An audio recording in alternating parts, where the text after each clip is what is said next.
నమస్తే అండి, నేను Kumari. Welcome to our channel royal garden.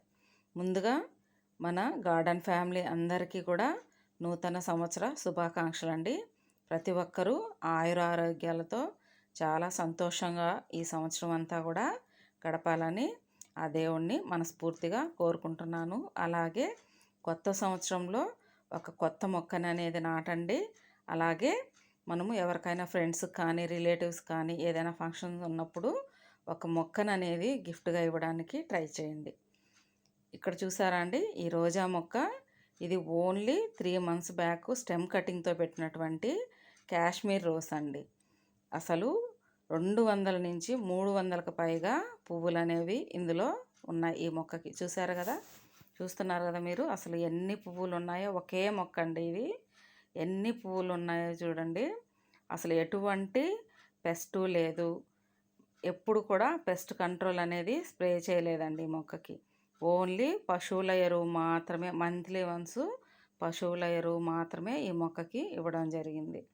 కాబట్టి మనము గార్డెన్లో ఎక్కువ అమౌంట్లు పెట్టి అలాగే ఏదేదో ఫెర్టిలైజర్స్ కూడా ఇవ్వాల్సిన అవసరం లేదండి. మనకు వీలైనంత వరకు కూడా కిచెన్ కంపోస్టు అలాగే పశువుల ఎరువు వాడితే మనకు కావాల్సినటువంటి ఫ్లవరింగు, ఫ్రూటింగు, వెజిటబుల్స్ అన్నీ కూడా ఎక్కువ మొత్తంలో తీసుకోవచ్చు. పశువుల ఎరువుని అలాగే మన కిచెన్ కంపోస్ట్ మించినటువంటి ఎరువు అనేది లేదండి. అన్ని పోషకాలు ఇందులోనే ఎక్కువగా ఉంటాయి. కాబట్టి తప్పకుండా లో బడ్జెట్లో మనము ఈ ఫెర్టిలైజర్స్ అనేవి వాడటానికి ట్రై చేయండి. ఈ వింటరు ఇప్పుడు మనకి ఇన్ని ఫ్లవర్స్ ఉన్నాయి కదా, ఫ్లవర్స్ అన్నీ కూడా మనము అయిపోవడమే ప్రూన్ చేసుకున్నామంటే సమ్మర్లో కూడా అండి ఫ్లవరింగ్ అనేది ఉంటుంది ఈజీగా. చూసారు కదా ఎన్ని పువ్వులు ఉన్నాయో. మనకు మన గార్డెన్లో 1-2 పువ్వులు చూస్తేనే ఎంతో హ్యాపీగా ఉంటుంది.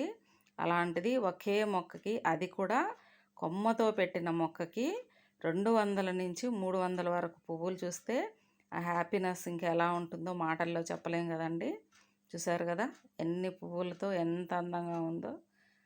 మీరు కూడా ఇలాగా ఈ మొక్కని ట్రై చేయండి. కాశ్మీర్ రోసు చాలా ఎక్కువ పువ్వులు అనేది ఉంటుందండి. పాట్స్లో కూడా ఈజీగా పెంచుకోవచ్చు. అలాగే ఎక్కువ పువ్వులు అనేవి తీసుకోవచ్చు. ఎక్కువ శాతం మీరు పశువుల ఎరువు, కిచెన్ కంపోస్ట్ అనేది వాడడానికి ట్రై చేయండి. మనము సమ్మర్లో రోజా మొక్కలకి ఎటువంటి కేర్ తీసుకోవాలి అనే విషయం గురించి అయితే మళ్ళీ నెక్స్ట్ ఇంకొక వీడియో అయితే చేద్దాము. ఇక్కడ చూసారు కదండి మీరు, మనం ఇంతకుముందు ఒకటి పెరటి తోట చూసాం కదండి, ఆ తోటలోని ఫ్లవర్స్ అండి. ఇంతకుముందు మనం వీడియో చేసినప్పుడు ఫ్లవర్స్ లేవండి, ఇప్పుడైతే ఫుల్గా ఫ్లవర్స్ ఎంత బాగున్నాయో చూసారు కదా. ఈజీ మెయింటెనెన్స్ కూడా. ఎటువంటి కేర్ తీసుకోవాలి రోజా మొక్కలకి ఇన్ని పువ్వులు రావాలంటే అనేది మనము నెక్స్ట్ వీడియో ఒకటి చేద్దామండి. మన ఛానల్ని ఇప్పటి వరకు ఎవరైనా సబ్స్క్రైబ్ చేసుకోకపోతే తప్పకుండా సబ్స్క్రైబ్ చేసుకోండి. థ్యాంక్స్ ఫర్ వాచింగ్ అండి.